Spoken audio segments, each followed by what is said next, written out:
Right, go for it. What's that? This is what sent down. Oh, Modern Family.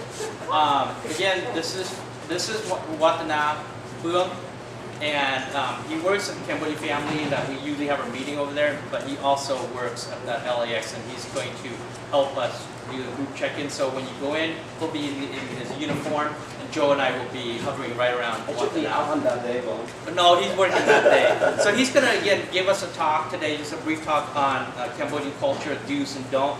He was kind enough to put it on paper and take one, pass it, share. I know maybe I didn't make enough for everybody.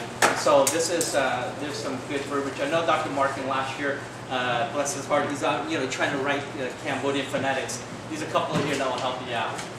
So some of the basic ones.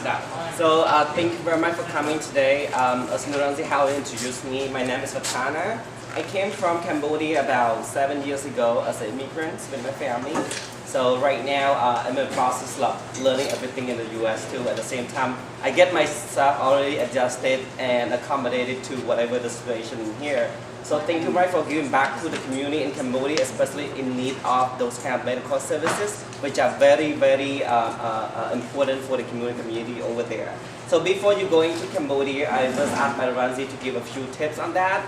So my last visit in Cambodia was in 2011, so which was last year too. So about visa to Cambodia, so national of USA, you can obtain a visa on arrival in Cambodia for a maximum of 30 days. And the fee, if you are traveling as a tourist, is going to be $20. If you were born in Cambodia, it's free of charge. And you need one passport photo, and your passport must contain at least one unused page, and make sure your passport is valid for at least 6 months. So check your validity at least 6 months. If anyone who is also planning to have a pre-approved visa, you can also go to the website of the Royal Cambodian Embassy in Washington DC and apply it online. They're gonna send you the e-visa to you too. So that is also the good way to do it. If you're also planning to go to Vietnam, you are required to have a visa and passport must be 6 months validity. If you're planning to go to Thailand, you are allowed to stay in Thailand for 30 days without visa, provided that you prove them that you have a return and onward ticket out from Thailand. Oh. Yeah. So I don't have to get a visa going to Thailand? No, you don't need a visa. Oh. If you're holding a US passport, you're allowed for 30 days as a tourist in Thailand without visa. So, and the second thing, since I work for Cathay Pacific Airways, I also would recommend most of the customer. There is the online check-in process 48 hours before your departure. You can do online check-in to select your preferred seat if you have not been assigned one at the time of reservation. I understand that there are a lot of reservation going on. A travel agent try to book you the seat, but for some reason, most of the cases, the seat doesn't transfer to the airport check-in desk. That is most of the cases. So the only secure way, 48 hours before departure, you can go online again by typing your ticket number and your name. So if you're a group booking at the same time, there's gonna be a seat assigned, like a family or friends together. But if you found out the seats are not really satisfactory, or you want a free first seat, that is the time you change the seat. Because by the time you at the airport, we almost check in 150 person already. So, and there is only 200 seats left, and on 238 seats in the whole aircraft, including first and business class. So online check-in is recommended for 48 hours. They're gonna open on the website, so go to cathaypacificairways.com, manage your booking, and do online check-in. And about your baggage, you're allowed to check in 2 free baggage at the weight of 50 pounds, and each bag should not exceed 50 pounds.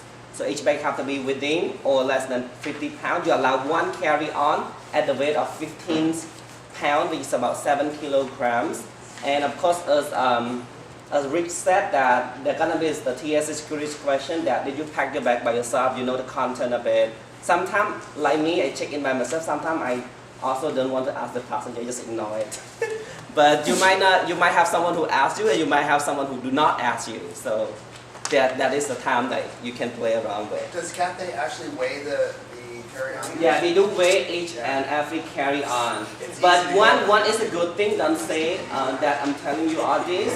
If you put, let's say you allow 7 and you put up to 14 kilograms, let's put to 25 pounds, and you said, oh, I don't know about policy, sorry, it's my one time. And then they're gonna check in you for free. First time. For the, yeah. For one time. Just that I don't know. So don't say I'm telling you. Most of the cases we have, yeah, we have a customer to check in for free. So if you have it, yeah. So that's what you have to cut and reach, okay? First time. Yeah. So just any questions about check-in, about airport, about visa, anything? Yeah.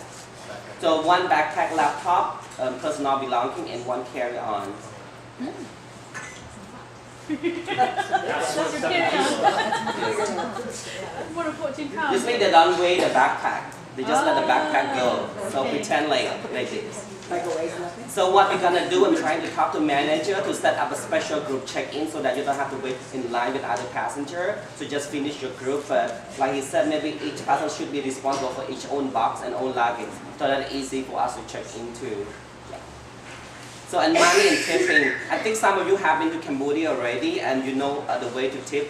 It's not required, and then usually when I went back to Cambodia, if I spend about $20, I tip them about 50 cents to $1. That is mine. I know it's cheap, but it's not to you. This is my way of tip in Cambodia. So do bring small bills for shopping and tipping. Most market vendors in Cambodia are not going to have change for a $50 bills. And the local currency we call real is also good to have and convenient for tipping. Currency exchange can be done in most of the local markets. So what you can do, you have to be very careful when you do the currency exchange in the local market because sometimes there's a fake money involved in too. Yeah. Yeah, so you have to be very careful, but exchange money is very acceptable throughout the local market too. Just go. And also about Cambodia do and don'ts. So I would recommend to watch some traditional and cultural dances show which are available in various restaurants. If you are planning to go to Siem Reap, there are going to be a lot of restaurants that offer traditional show for free of charge, which is including on your dinner ticket already. So do watch that, and do also visit local market in the morning if you can get up. You're going to see different things like people interact and everything in the morning. That's a lot of things because usually in Phnom Penh, people get up about 3 a.m. in the morning and do the trading because the people who are in the countryside, they come to the city and buy the local produce and then bring it back to their local market and sell it there. So that is a little bit early, for you. And do ask for permission before taking pictures of others. And do bargain when you buy things. That is the most important thing. And if you guys planning to visit in Phnom Penh, there are 2 markets that you have to give. You have to give a little bit tip. Last one is we call Central Market. The real name in Cambodia we call Sat Mai, which is called New Market. So if you go there, and they ask you for $50, you have to deduct 40% out from that and give that price. Okay? So that's the Yen Central Market. So at least 30 to 40% for that specific market, and the other one is Tua Tempu Market, which is called Russian Market. And that you have to do the same, about 40 to 30% from whatever the price they ask. And then you keep bargaining. So that is a good way you maintain a good price too. And you learn some Khmer words, such as hello and thank you. And I think Noransi has passed you out some of the Cambodian words that we put in here. So, yeah. There's not enough, so. Oh, here maybe There's just a take bunch the, of these, yes, yeah. together. So just take out. And then I would recommend that because They kept it all. yeah, because of the Sorry, guys. because of the foreigners, I think Cambodians are very happy to receive services from you. And this is what we do usually when the patient sits with you. The first thing, they might not express what they feel. You have to open the floor by making them feel comfortable to talk to you, especially if you are a foreigner. So the only thing I would recommend to learn first is you do, when you sit down, smile a little bit, and then give them a comfort and grounding, and say, oh, Jumrip Su, I mean, how are you? And then, Sop Sabai. So you say your hand this different way. So this is more for people in the same age. If you pay respect to the monk and the Buddha, you have to do this way. This means the lotus. We offer the lotus to the god and to the monk. So if you're just a regular person or senior, we just do this way. It's good. Yeah. So just like Jumrip Su, Sop Sabai, mean that hello, how are you? So they're gonna start smiling to you, back at you, and then there's the way you open up everything about that. And there are a lot of things around their health. It's not because a lot of surveys have been done in Cambodia, also in the US for Cambodian American. They experience multiple health issues. And basically, based on my understanding, they don't even understand what is the basic function of each body part. So they might say, oh, I have a stomach pain, but might be something different. And they have a liver, they don't know what is a liver, even in their language. So specifically, I would like to stress and find out with the student who is an interpreter for you to find the niche of what is the main problem that bothers them a lot. I have a question on the hands. So the lotus is For monk and Buddha, okay. and for the, it's usually for religious. Okay. Yeah. No problem. Just make sure your hands like And do take off your hat and shoes before entering the Cambodian home you happen to visit. And also if you enter the pagoda, where you're gonna pay the respect to the God. And do buy some Cambodian souvenir, like Joe said. Make sure your bags are empty and pack a lot of things back. Do avoid hugging and kissing in the public. It is considered like inappropriate and very rude to the Cambodian. And they might talk behind you, what the heck are these guys doing in here? Yeah, so I have to be like, be careful about that one. I won't touch Joe anymore. Joe, keep your hands off me now. You're irresistible, man. Yeah. And there's a don't. So don't purchase any historical artifacts in Cambodia. Buy the replica ones. Do not take any home pieces from Angkor Wat or anything. Yeah, it's considered somehow is a god thing. So it might give you some bad luck or whatever. People might, this is a belief superstitious. And don't touch someone on head. Hat is considered as holy. So when you work with a student volunteer, or when you even though you said, oh, can I check your hat with your patient? They said, oh, I do apologize. Can I check your hat? Ask permission first, because hat considered to be so holy for Cambodian. And don't point or gesture with your feet, hey, over there. And then when you sit, don't try to put your feet like this at all.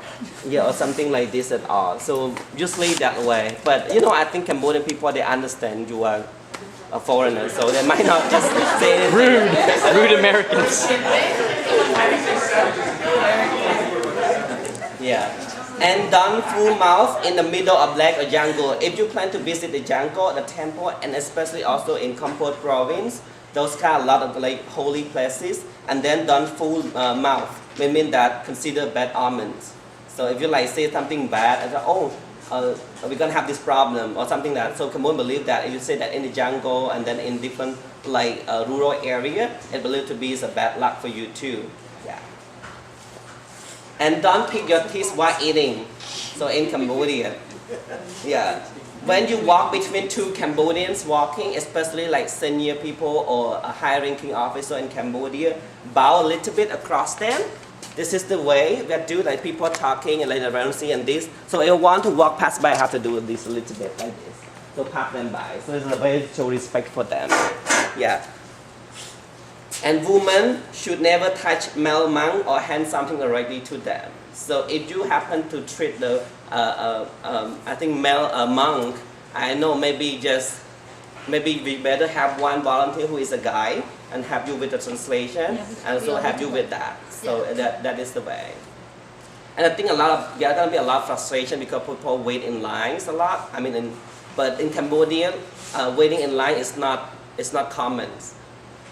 People can cut in the line like, and then just ignore. No, nobody say anything. Like, Yeah. I just amazed. Nobody said anything, and then if you have, if you're high-ranking people, because what happened is that I think in the medical mission, there gonna be like some people who are relative to the the local officer there, so they might ask their relative to come and cut in line.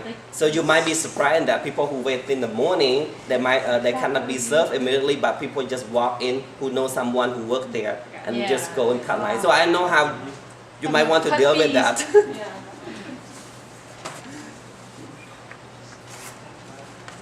You know, that thing with picking your teeth, I noticed, and this is not but I swear, when Cambodian people talk to you while you're at meal, they cover their mouth. Yeah. Is that right? So you might want to try that. Plus, you know, you keep your paw in your mouth, right? If your mouth is full, it's almost like a lot of Asian cultures. When you talk, you don't want to show them like a mouthful of food. Right. So it's like, They actually I think that's cover just their common. mouth, which makes it more difficult because I already can't understand it. Makes no difference. But I did notice that. Yes, and a lot of people in Cambodia also involved traumatized from PTSD, post-traumatic disorder, which they went through a lot of Pol Pot regime. So most of them, I believe, they suffer from mental health issues a lot, in which their family issues and also something that cover from the past. And then because of the healthcare system is not working properly in there, because the income, everything just come at once. So sometimes there's a headache, and there you might experience that people might come and say you, I think too much. That is one of the symptoms about mental health in Cambodia. They come and say, "Kit chran," it means think too much, thinking too much. So they might come and talk to you about that too. And we had that the first time when we really didn't have a process for having anyone for them to talk to. Because we had people come and say, you know, Depression, like they look Yeah. like they're like, so Yeah. want to talk to someone right, so about do that. we have any triaging kind of process for that? Sure. Like, No, we haven't given much thought to PTSD.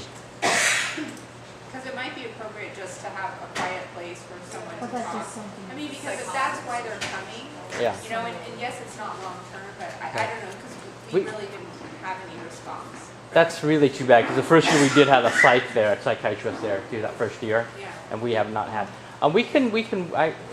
Rich and I will work something out with that. If we have somebody who's been, let's say, raped last week or something and Yeah. really needs to, to do something, we'll figure something out for them. One thing I'd like to add, what Tana is saying, is that a lot of these folks, especially the elderly Cambodian, don't know their own language, don't even know what their functions of their body parts do. So they really need, you really need to speak to them gently and compassionately. And I've got no doubt that all of us go over there with that mentality and the desire. However, when you say something 5 times to them and they seem not to register, they're not going to register. I've seen a couple of times where our Cambodian medical students there, they live there, as part of their culture. Especially if there's a rich kid coming from a rich family, they're going to speak very bluntly and some instances rudely to our patients. That's when you, as an American provider, pull back and say, no. Tell the Cambodian students, back off, don't speak to them that way. Okay, because the one thing that they do is they really cherish us going over there to help these people out. And they have such heart and hope that we will help them in some way. The fact that you're there has helped them already. If we speak loudly and ill to them, that really is going to hurt them even more. And I don't want that to happen. Specifically, I don't want our medical students there to speak to them that way. If you see them that way, just stop right there and then pull them aside and say, no, don't do that to them. Okay, that's what we want to avoid the Cambodian students, anybody from doing that. So again, just put up all the basic Cambodian words you can, like numbers, currency, and also bank, and how to find restroom, and some words you just add on that. So I think if you don't have it, maybe the rest you can email to the members about that. So I would like to open for questions if you have. So any questions?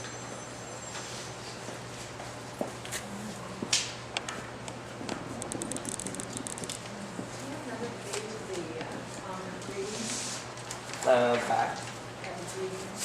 Oh yes, I have. There only one page. There should be pages. 2. There should be 2. But this is gonna have to be sent out to. By email. Aren't here anyways. We'll get it to you, Carol. you know, don't they have an app, Cambodia app? Well, I think that's it. Okay. All right, Rich, we're done with him. You want anything else? Yeah, pass out the scrubs. Where are the scrubs? Oh, here's the There's 2 boxes of scrubs here.